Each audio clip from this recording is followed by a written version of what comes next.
What's up, movie lovers? I'm Mike, and this is Gotta Love Them Movies.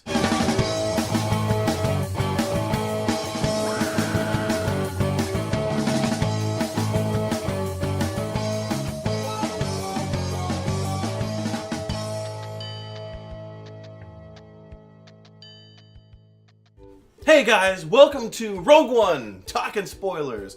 Today I've got a super special guest with me. It's Joe Hunter. Hey guys.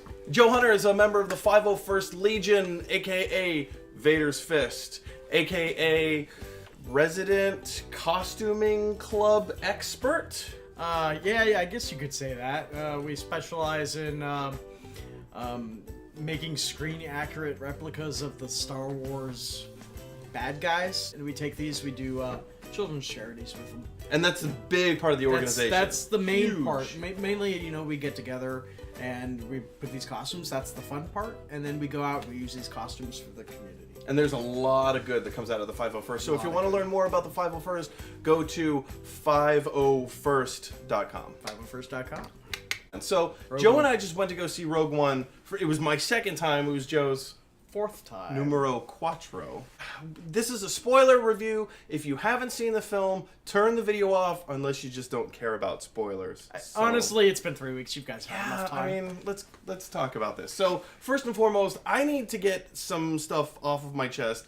You saw in my spoiler-free review, I talked about that there's a heavy narrative story problem that happens in the first half, as well as lack of character development. Now we can kind of open that up and talk about it. Right. And I agree. As from a film perspective, it's definitely if you go based off of just the movie, it's absolutely lacking in some way.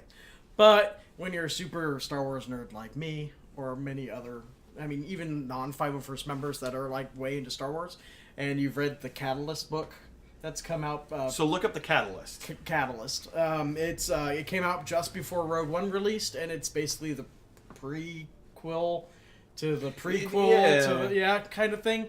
But here's my problem with that: is from a movie perspective, from a film perspective, I don't feel like I want to do homework to go in to watch a movie. Like I want to sit down, I want to be entertained. I don't want to go to an extended universe. I don't want to learn this. And you shouldn't have to. But it is what it is. There's nothing we can do about it, right? We can't go and complain and say, hey, well, you left out all that stuff. And they're like, well, go read the book. Yeah, Kathleen Kennedy. We love you, Kathleen. I love you, but seriously, thank you for giving us everything that's amazing now. So I want to talk about one of the characters, Sol Guerra. Guerra. Yeah, it's the Spanish word for war or whatever. Well, there you go. What I don't know, honestly. Forrest Whitaker. What can I say? WTF? Yeah. WTF, guys. Yeah. I honestly, interesting character that nobody knows anything about. There's a lot of promise about this guy, but we don't know any backstory. No backstory. Okay, character development aside from Sol Guerra, what is the whole point of the story? So somehow he's friendly with the Orsos, right? Because he rescued Jyn from the hole at the beginning of the movie. There's some connection with the Ursos. It doesn't go into it in the Catalyst book. Not at all. Spoiler alert. But so we hear we're going to get more Sol Guerra in Rebels, Star Wars Rebels. Right. There's going to be, since Rebels flows side by side with Rogue One, there's actually references to Star Wars Rebels in Rogue One.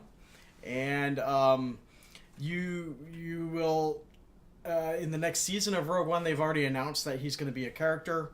And that's promising. That's when we're going to get some of the backstory with him. But as far as we know now, but in the movie, his presence serves no purpose. Right. Like in the narrative of the film. Other than the fact that he saved Jyn when she was little. Who cares? She could have crawled out of the hole anyway. Right. And got captured by the Empire anyway. Okay, so she gets captured by the Empire. The first we see her as an adult is she's in a Imperial prison on some moon. That's exactly right. And then what? Like, how did she get there? Why was she there? What was her character like to put her there? And here's another little tidbit that I caught today. So when she stands in front of all of the rebellion, just like they do in A New Hope, and they say, "Hey, we're gonna fire these cannonballs into and blow up the Death Star." She's standing there making this big, huge, great speech, but every moment of the film leading up to that moment, she was like anti-rebel. She's like, I want nothing to do with this. You guys can go off and play rebel yourself. And then all of a sudden, like, I get it. Her dad died in the name of the rebels, and now she's kind of like she's switched. But yeah, it's hard to say because there's that whole gap of 15 years of Jin's life that's basically missing. Huge. They mention stuff about how she's using fake names and doing stuff that's obviously hindering the Empire. Yeah. But they don't go into detail on how she was captured. They don't. Soul says that she was one of the top soldiers in his cadre, but what did she do? And we really don't know. And why did the rebels break her out of prison in the first place? Now, because she's Jin's dad. But how did they know that she was the daughter of Orso? Good question. Of Papa Orso. And honestly, I think she had a different name. I think that Jin will play a bigger role in Rebels also eventually. Well, she better, because I need some answers here. Because like I said, they run side by side. So in Rebels, I think we're gonna get a lot more of the backstory that we're missing, and I wouldn't doubt that there will be, for the homework people, more books. I finally realized my problem with K2. It's not that he's a lighthearted kind of comic relief character. It's that I kind of feel like it's become, in the Star Wars universe, it's become the droid's position to say, "Oh, here are the odds. We're never going to beat these odds." Well, there are things that because they want to make the super fans happy. Sure. Like they did with Episode 7, which is the fan movie. I mean, they made it just for the fans. Loved it. Exactly the way we wanted it to be made. Same with Rogue One. Disney is obviously doing something right in that they want to make the fans happy. Sure. So they're using things that we recognized. In the very beginning of the movie, the blue milk. Did you notice that? Oh, well, I noticed that the container was from Luke's had the aunt blue and milk. Okay. Yeah, the blue milk. The K2SO saying, "I have a bad feeling about this." I loved that because they say it in every film. Every movie. It's in every movie. Same thing, C-3PO and R2-D2 in every movie. There are just things that are like... The theme of Star Wars is in every movie. It's absolutely there. Even though the crawl's missing... I liked that. Yeah? Because it's not an episode. It's not episode. It's considered episode 3.5. Yeah. And it is more along the lines of like the Clone Wars or Rebels, where it's just starting with like a little slogan, and then boom, you're into it. Yep. And so since it's not considered an episode, then they cut the crawl out. Now the only thing that was a discrepancy that's not the same, that is the same in every other movie, is the end shot always ends with C-3PO and R2-D2, but not in this movie. Did you know that? You're going to have to go back and watch. Every movie ends with R2-D2 and C-3PO standing there. Huh. Yeah, you're going to have to go back and watch. Huh. Interesting. Yeah, so this was also a deviant, and it's the same thing. I mean, obviously, it's a Disney production or Buena Vista Videos or whatever now, so they're not going to have the Fox fanfare, which is also, it's a bit, but that's more of a legality thing for us, right? That's exactly a legality. I mean, we all understand why that isn't. But for the diehards, it's kind of like part of our childhood was taken away from us, and hearing the fanfare, seeing those words in a galaxy far, far away, consider this. Seeing the crawl. Consider this. Do you want to see the castle with the bum bum ba-na-na-na? No, and I'm glad that's not there either. Exactly. Which is cool because Disney. It shows that Disney is going the same way they're going with Marvel, in that they're letting Marvel do what they want to do, and the Muppets too. We're very much this way. And they're letting Lucasfilm do what they want to do. Right. And all they're doing is financing it. That's how it should be. And making a killing because it's Star Wars.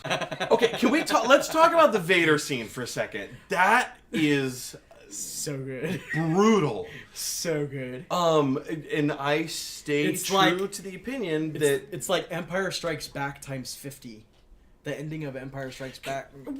All the times we saw Darth Vader, we've never seen so good him just like tear it up before. And he wasn't like flailing his lightsaber like, you know, he wasn't like Kylo Ren. No. Or Kylo Ren or whatever, but he was like... He had full control. He knew exactly what he was doing. Absolutely had control of the situation. And one thing I heard in a different review somewhere was that when you watch it, you realize that he's not attacking like a hero.